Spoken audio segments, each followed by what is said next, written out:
Carles sa Iloilo, may mga malaparaisong isla na dambuhala sa ganda.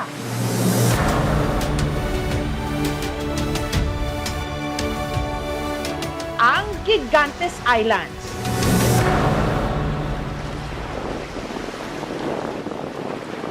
Maliban sa hampas ng mga alon, ang madalas na pumailan lang na ingay sa karagatan, tunog ng makina,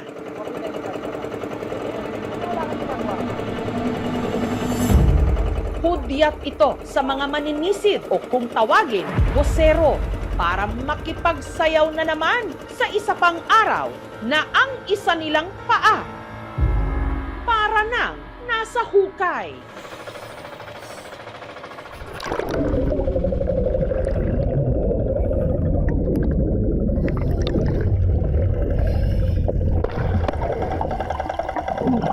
Ibig sabihin kasi, tuloy ang daloy ng hangin sa subo-subo nilang hose para makahinga sila sa ilalim ng dagat.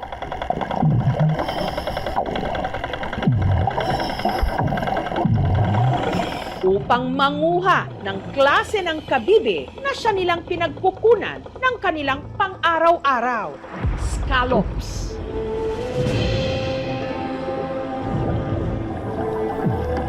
Sa bawat scallops na kinakain sa kainan, sa likod nito buhay din ang kapalit. Isa sa nakilala ng aming team na busero, graduate ng kolehiyo.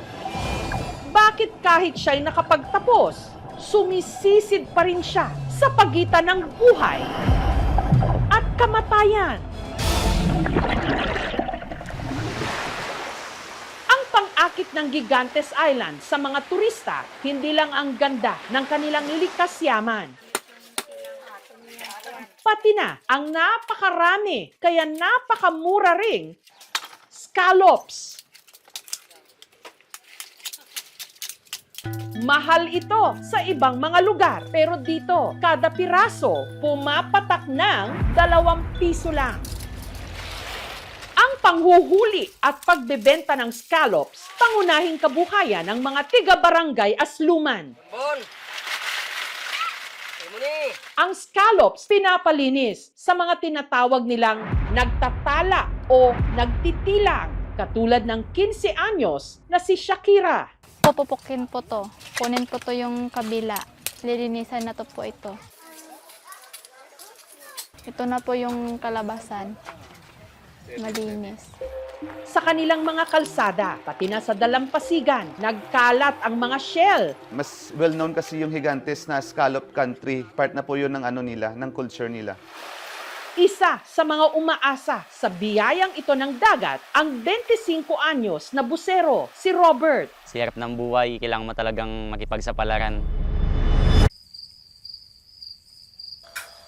Alas 4 pa lang ng madaling araw, gumagayak na si Robert para pumalaot. Luluto ako ng tuyo. Ay magpapalaot ang asawa ko at anak.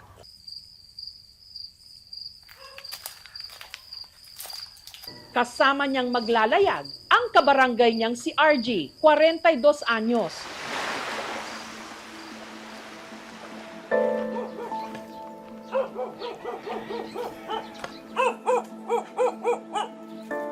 Hirap maglakad pag umaga kasi nanginginig yung paa ko.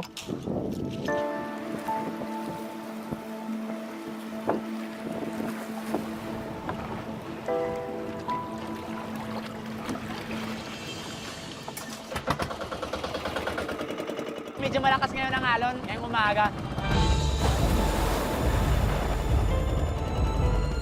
Makalipas ang mahigit 1 oras na paglalayag, narating na nila ang bahaging ito ng Visayan Sea.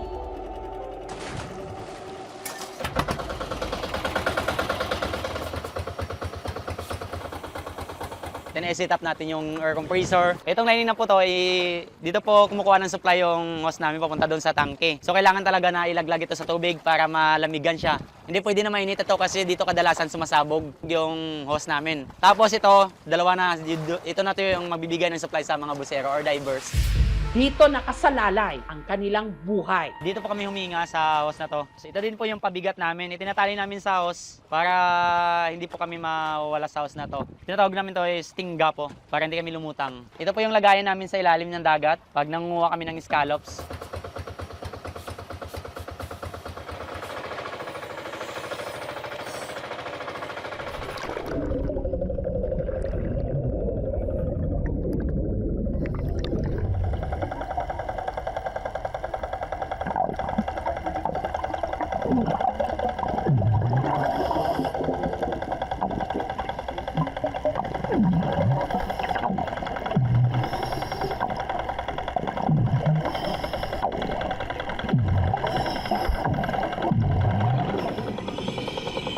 Medyo inalat nga lang siya sa kanilang unang sisid.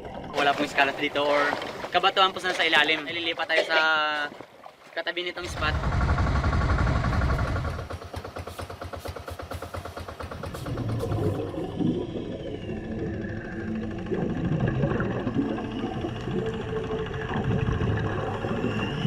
Kadalasan po nasisisid namin 18 to 20 meters. Mga nasa 4 na palapag ng bahay. Tiwala na talaga sa taas.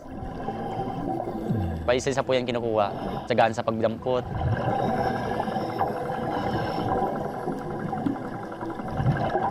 Tumatagal po kami minsan sa 2 to 3 hours to 4 hours. Madami nga sana yung kuha naming scallop. 18 anyos lang daw si Robert nung nagsimulang maging busero. Yung nanay at tatay ko po ay ganito po yung trabaho. Dito po ako napaaral ng mga magulang ko. Sinubukan naman daw niyang kumawala sa kinalakhan niyang mundo. Nag-aral siya at kumuha ng kursong Bachelor of Science in Industrial Technology para sa pangarap niyang makasampa sana ng barko. Kailangan namin sumama sa laot at manisid ng scallops, pangdagdag tuition, pangdagdag allowance. Sobrang hirap po sa. Okay lang ba? Kasi maliban sa mahirap na nga yung pag-aaral, tapos dagdagan pa ang sobrang napakahirap ng trabaho namin. Nagbunga naman daw ang kanyang sakripisyo. Taong 2023, graduate si Robert. Pero dahil hindi pa niya naipasa ang kanyang board exam, naghanap muna siya ng ibang pagkakakitaan. Convenience store sa city po. Sahod ko po 40 per day po, sir. Sobrang mahal ng boarding house. Nantry ko din pong mag-apply sa government. Pero bumagsak ako. Para sa akin, wala na bang chance? Kaya ang natirang pinakamagandang oportunidad daw sa kanya, ang pagpalaot pa rin. Hindi nga lang bilang seaman, kundi bilang busero pa rin. Nanginayang ako na nakapagtapos ako ng college, tapos nandito pa rin ako sa ganitong trabaho. Ang mga nakuhang scallops ni Robert, inilagay niya sa dala niyang sibot. Habang si RG naman, may sariling diskarte.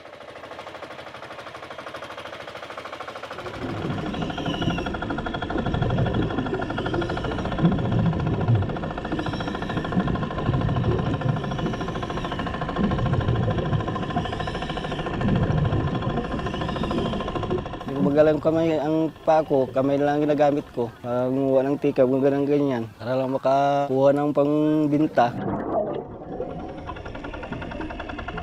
Kapag nasa ilalim ng dagat, walang ibang naririnig ang mga busero, kundi ang tunog ng kompresor.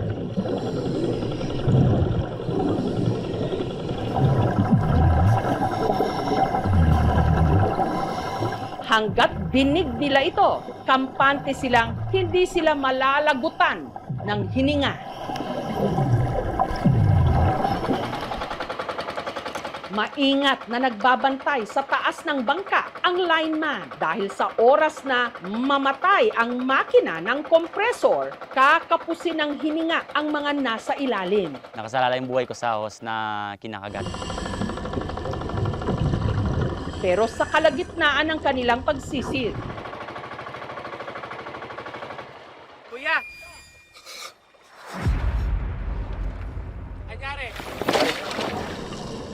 nangyari ang isa sa kanilang pinakakinatatakutan.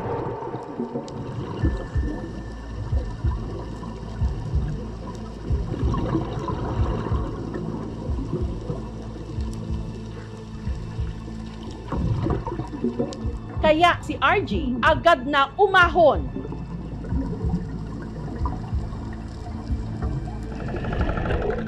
Ayaw na niya kasing maulit ang trahedyang naging dahilan ng kanyang pagkaparalisa. Naranasan ko na nung namatay ng makina, tapos nawalan yun ng hangin.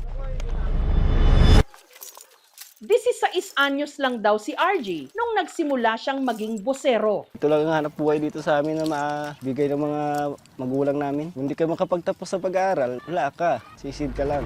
Habang sumisisid si RG para manguha ng scallops, Nadisgrasya ako. Hindi na ako nakaahon ng maayos. Hindi ko na magalaw yung buong katawan. Hindi na ako makahinga. Tinulungan na ako dito sa amin. Hindi na ako makagalaw, muntik na ako mamatay. Lumipis to dahil na disable ako sa pagsisid ko sa dagat. Hindi dati to gumagalaw, ngayon minamasahe ko na lang.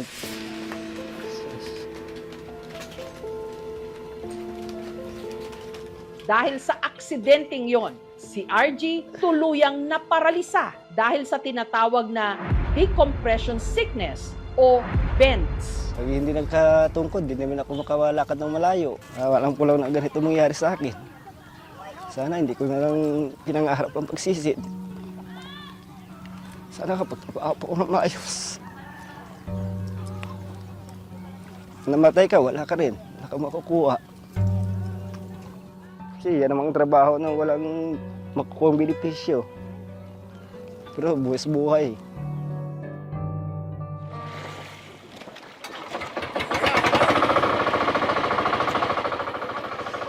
Pero kinain lang daw ni RG ang kanyang mga sinabi. Nung inalap na naman kasi ang buhay niya sa isla,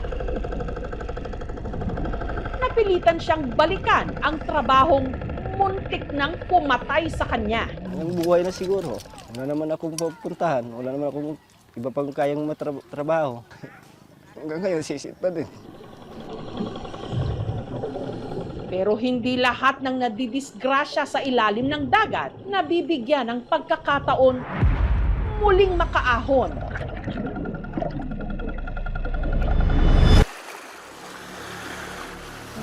Ang kapatid ni Apple na si Ronald, dati rin daw busero sa barangay Asluman. Pero nung sumisid daw ito taong 2013, si Ronald nadisgrasya. May nakakita kasi sa kanya, parang nagbalisa na siya. Nabitawan niya na daw yung hose niya. Paralyzed na talaga siya. Kinuha na lang siya ng kasama niya. Ulo lang yung gumagalaw sa kanya, hindi na siya makakain.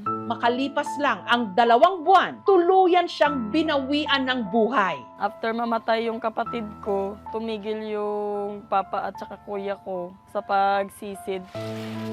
Mura-mura yung scallop dito, yung puhunan nila dito, kapalit naman yung buhay nila dito. It's life-threatening. Wala kang filtration. Hindi natin alam, baka mamaya yung compressor or yung hangin na ini-inhale natin, meron siyang carbon monoxide. It can lead to unconsciousness underwater. Kung maputol yung hose, kung masira yung compressor sa surface, maaari siyang mag-lead into drowning. Samantala, makalipas ang ilang oras na pagsisid sa ilalim ng dagat, napuno ni na Robert at RG ang dala nilang sibot.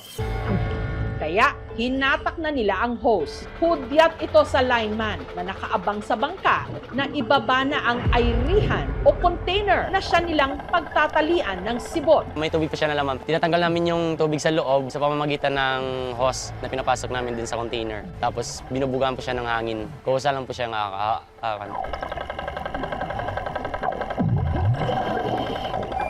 Pero bago tuluyang umahon, kailangan muna nilang mag-decompress para hindi sila magka-BENS o decompression sickness. Dahan-dahan lang dapat ang kanilang pag-ahon. Merong nagfo-form ng mga nitrogen bubbles in our body. Maaari siyang tumama sa spinal cord natin, which can lead to paralyzation. Pagkaahon mo na, dyan mo na maramdaman yung pangingirit sa tuhod, dito sa banda ng siko mo. Minsan, kinakabahan ka na.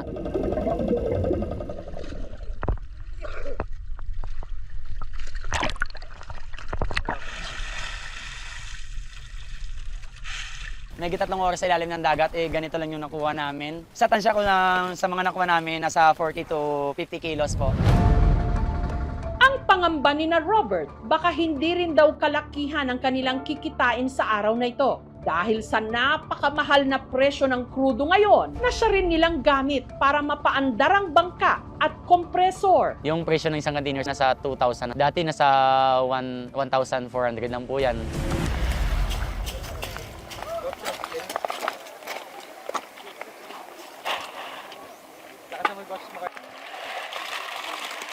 Kanino yan?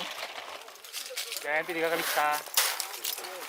44 kilos flat times 40, 1,760. Bali, 4 po kami ang mag-aati-ati nito. 440 po sa aming mag-isa bawat isa. Pambili ng bigas at saka ulam kaysa wala naman makita. Ang pagkuha, buwis buhay, pero mura lang bilihan nila dito sa amin. Pero pag sa iba na, mahal ang presyo nila. Dapat pantay-pantay din dahil buwis buhay ang gamit namin dito. Sila maayos pakita nila. Para na rin po na matulungan ko din yung mga kapatid ko kasi pag tumigil ako sa pagsisid, maapektuhan po yung pag-aaral nila. Dito sa probinsya namin, sir, is kaunti lang po yung job opportunity. Consider natin po yung tourism value po ng Carles. May mga job opportunities naman talaga. Naka-daily wage, fix yung income, pero sa scallops po minsan may jackpot eh. Yung isang papalaot lang nila 1 week worth of sahod na. Matagal nang bawal ang pagsisid gamit ang kompresor. Pero dito pa rin umaasa ang maraming mangingisda. May nagturo naman po sa amin ng proper way sa paggamit ng tangke. Kaso nga lang, sobrang mahal po, 70 to 80,000. Hindi namin kaya. Pagdating sa usapin ng health, kailangan talaga siyang pagbawal. Kung ang kailangan talaga ay yung mga oxygen tank na talagang safe, isubsidyo ito ng gobyerno. Aware po yung LGU namin na marami po talagang gumagawa. Niluluwagan na lang natin yung implementation po talaga. Sa batas talaga hindi sila exempted. Naging makatao na lang po tayo. Ang long-term plan po ng LGU is to provide them with proper gear. Medyo kung may kamahalan, medyo suntok sa buwan yung dream naman. Pumapasok din sa isip ko na parang gusto ko nang tumigil. Kaso nga lang, wala din trabaho na papasukan. Kaya laban na lang talaga. Sa ilalim ng karagatan, mas malakas ang tawag ng kalam ng sikmura kesa bulong ni kamatayan. Kaya hanggat walang ibang pagpipilian, ang marami nating mga mangingisda tuloy sa pagsisid kahit ang kapalit buhay.